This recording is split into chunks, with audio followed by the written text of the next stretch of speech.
Hello दर्शकों, आप सब लोग कैसे हैं। मैं यही ध्यान और भावना करता हूं कि आप सब लोग कुशल मंगल होंगे, प्रसन्नचित्त होंगे, खुश होंगे, मस्त होंगे, मग्न होंगे, दुरुस्त होंगे, चुस्त होंगे।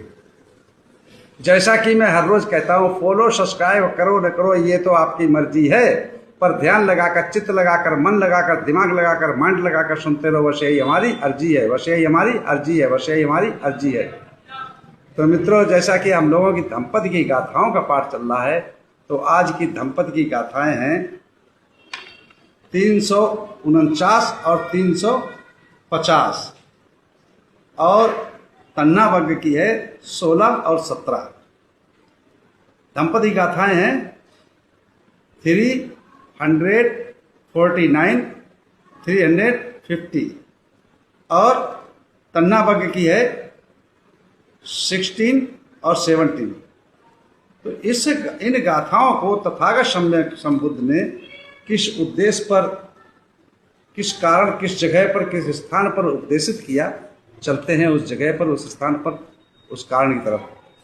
एवं मे सुतंग एकंग समयंग भगवा सावथियंग विहरति जेत बने अनाथ पिंडिकस्य आरामे। ऐसा मैंने सुना, एक समय तथागत सम्यक संबुद्ध श्रावस्ती के अनाथ पिंडक द्वारा बनाए हुए जेतवनाराम में विहर रहे थे। उस समय की घटना है, उस समय की कहानी है। उसमें क्या वाक्य है कि भिक्षु संघ के बीच में एक भिक्षु था। तो वो एक कस्बे में भिक्षाटन करता है और भिक्षाटन करने के पश्चात अपने पात्र को लेकर जाकर थे। तो जहाँ उस कस्बे में एक जगह होती है बैठने की, जहाँ भिक्षु संघ बैठ करके आराम भी करते थे, भोजन भी करते थे, तो उस जगह पर पहुँचता है और जाकर के अपने पुण्यानुमोदन करने के पश्चात उस पात्र में भोजन करता है। प्यास लगती है तो नज़दीक के ग्रस्त का घर था, तो उसके दरवाजे पर जाता है और आवाज़ देकर कहता मुझे पानी पीना है। तो उसमें एक जवान खूबसूरत गृहिणी जो थी वो निकल के आती है और भंते जी को पानी पिलाती। भंते जी का रूप सुंदर देख करके वो मोहित हो जाती है। अब वो जब मोहित हो जाती है भंते जी को देख करके, तो कहती भंते जी आपको जब भी प्यास लगे तो आप मेरे दरवाजे पे आ जाएगा, हमेशा आपके लिए दरवाजे खुले। इस प्रकार से उस भिक्षु ने उसकी तरफ देखा तो उसकी भी कुछ नजर में जो है राग उत्पन्न हुआ। ऐसे ही एदा कदा वो फिर जाने लगा, कुछ दिनों तक पानी पीने का बहाना चला। फिर एक दिन उस स्त्री ने क्या काम किया कि भंते जी को भोजन पे आमंत्रित किया।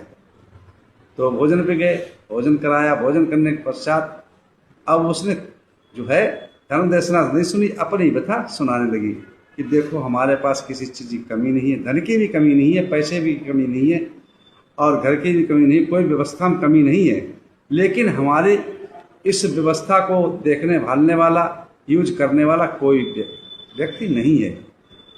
और ऐसा कोई व्यक्ति होता जो इस सभी वस्तुओं का यूज करता, तो ऐसी लालसा उसके अंदर वो प्रवाहित करने लगी भंते के अंदर। अब जब भंते का भी लगाव उसकी तरफ हो गया, उस भिक्षुणी का भी, उसके उपासिका का भी हो गया, तो नित्य प्रत जो है किसी एक दूसरे दिन पहुंच ही जाते थे उनके पास और वो अपने कहीं भोजन करते, नित्य प्रत भोजन वहीं करने लगे और वहीं उसकी बातों को सुनने लगे।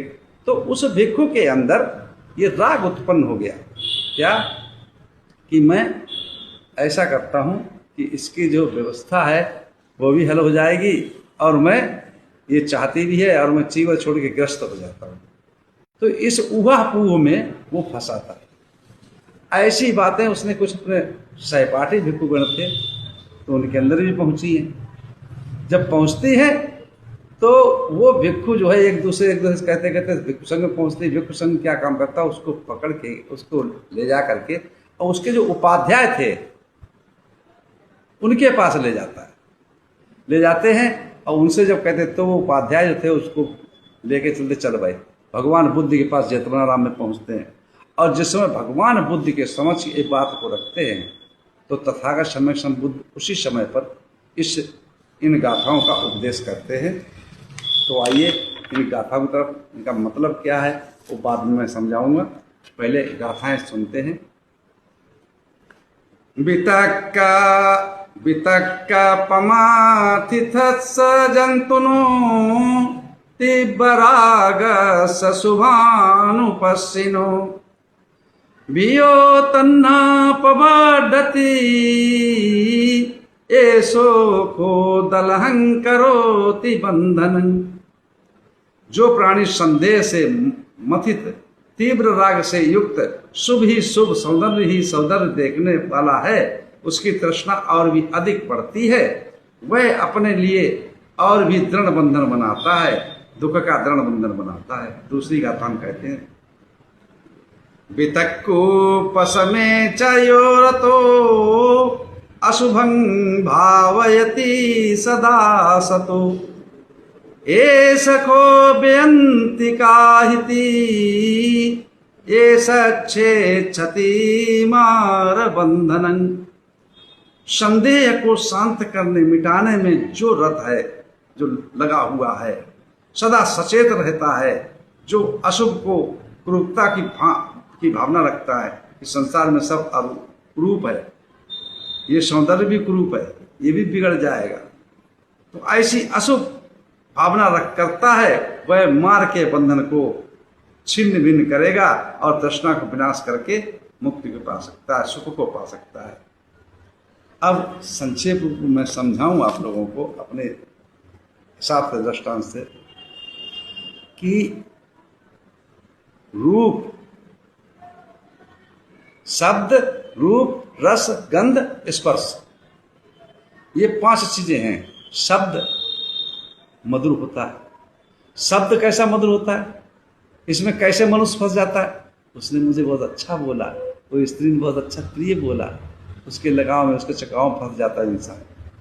और कैसे फंस जाता है, कैसे मारा जाता है इस संसार के दुख में फंस करके। जैसे हिरण को एक बहेलिया क्या बजाता है? वीणा बजा करके, शब्द ही तो है, वीणा बजा करके उसको, अब वो वीणा सुनने के लिए मुग्ध हो जाता है, उसको पता ही नहीं लगता कि हम कब क्या होगा है, और वो वीणा की आवाज सुनने के लिए आ जाता है उसके पास, बहेलिया आराम से मार लेता है उसको, है ना, मार देता है। ऐसे ही मनुष्य शब्द के जाल में फंस करके और मारा जाता है, दुखों से मुक्त कभी हो नहीं पाता है। इसी प्रकार से शब्द, रूप, रूप स्वरूप, अनुहार, फेस देख करके मनुष्य मुग्ध हो जाता है, लालायित हो जाता है, आरूढ़ हो जाता है उसको पाने के लिए, है ना। जैसे पतंगा देखा है, लाइट को देख करके, दीपक को देख करके उसको रूप को देखता है और देखने लिए उसको छूने की कोशिश करता है, तो क्या होता है? किसी पंख जल जाता है, कोई बिल्कुल मर जाता है।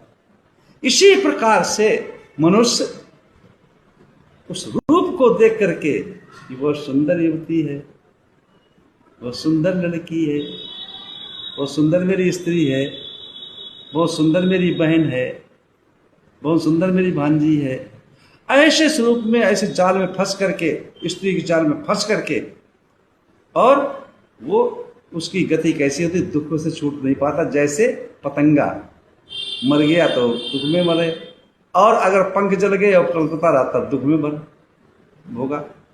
इस प्रकार से फंसा रहता है इंसान। शब्द, रूप, रस। अब रस क्या होता है? रस में इंसान कहता है उसकी बातों में बड़ा रस है, उसकी वाणी में बड़ा रस है। और रस किसमें होता है? जिसको रस चखने की आदत पड़ गई वो कैसे मारा जाता है बेमोह, दुख में कैसे पड़ता है। जैसे आप देखो, हलवाई अगर चाशनी बनाता है, कितनी मक्खियाँ उसमें रस लेने के लिए जाती हैं और उसमें फंस करके और दुख में जेल तड़पड़ाती हैं, दुख में होकर के उसमें मर जाती हैं। इसी प्रकार से मनुष्य उस रस को लेने के लिए, इसमें बहुत रस है, रसगुल्ले में बहुत रस है, स्त्री में बहुत रस है, गाड़ी में बहुत रस है, 10 मंजिले मकान बना लेने में बहुत रस है। ऐसे रस में जब फंस जाता है तो पूरे जीवन भर उस जंजाल से रस से निकल नहीं पाता, उस रस को भोगने की कोशिश करता है, लेकिन रस की भोग इच्छा की पूर्ति कभी होती नहीं है। और इन्हीं दुखी जंजालों में प्राणी भटकता रहता है, अंत में मर जाता है। दुख दुख चक्र में पड़ जाता है, दुख भाव में पड़ जाता है और बार बार जन्मता, बार बार मरता है। शब्द रूप रस, अब आता है गंध। नाक से सूंघते हैं, बहुत अच्छी लगी, और चाहिए और चाहिए, गंध अच्छी लगी ना है। अब भंवरा क्या करता है, वो गंध तो ही लेने जाता है और गुलाब के फूल, कमल के फूल पे बैठ गया। और वो गंध लेते लेते उसको यही खबर नहीं कि किस समय क्या होगा, और शाम को जो गुलाब वो कमल का फूल क्यों बंद हो जाता है, खिला होता लेकिन शाम को बंद हो जाता है। और उसमें बंद होकर के वो तड़प तड़प के दुख भोग मर के, दुख भोग करके मर के फिर दुख भव चक्र में पड़ जाता, दुखों के चक्र में पड़ जाता। इसी प्रकार से मनुष्य उस गंध के चक्कर में,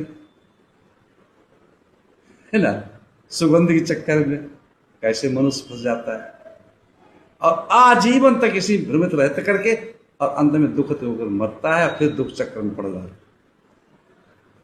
शब्द रूप रस गंध और स्पर्श। स्पर्श माने शरीर से टच किया, छूना, है ना। कैसे छूना होता है, कैसे दुख होता है। हमने कोई चीज अच्छी देखी, कोई चीज अच्छी लगी, उसको कोशिश करते पाने की, है ना, जैसे पतंगा करता है पाने की कोशिश। इसको रूप बहुत अच्छा लग रहा है, रूप उसको पाए, उसको मिल जाए हमें, और उसको ज्यादा पकड़ने की कोशिश करता, मर जाता है। ऐसे ही दुख में मनुष्य फंस करके और आजीवन दुख भोग करके और अंत में मर जाता, दुखित होकर के, और फिर दुख के भव चक्र में पड़ जाता है। तो ऐसे तृष्णा की कभी भी पूर्ति नहीं होती है। तो इन चक्रों से निकल, उस भिक्खु को समझा रहे बनते जी इन गाथाओं द्वारा कि इन चक्रों से निकल और अपने जो समाधि लगाकर जो चित्तान पसनी है, वेदनान पसनी है, जो धम्मान पसनी है, जो कायान पसनी, इस पर ध्यान कर। ये सारा संसार अनित्य है, सारा अशुभ है, सबको दुख में देख, तभी तेरा कल्याण होगा, तभी तू सुख से रह सकता है, तभी तू मुक्ति पा सकता है। इसी के साथ मैं अपनी वाणी विराम देता हूँ। आप सब लोग मंगल हो, कल्याण हो, सुखी जीवन हो, निरोगी काया हो, दुख दूर हो जाए, सुख से वास करो, हमेशा प्रशंसित रहो। आप सब लोग मंगल हो, मंगल हो, मंगल हो।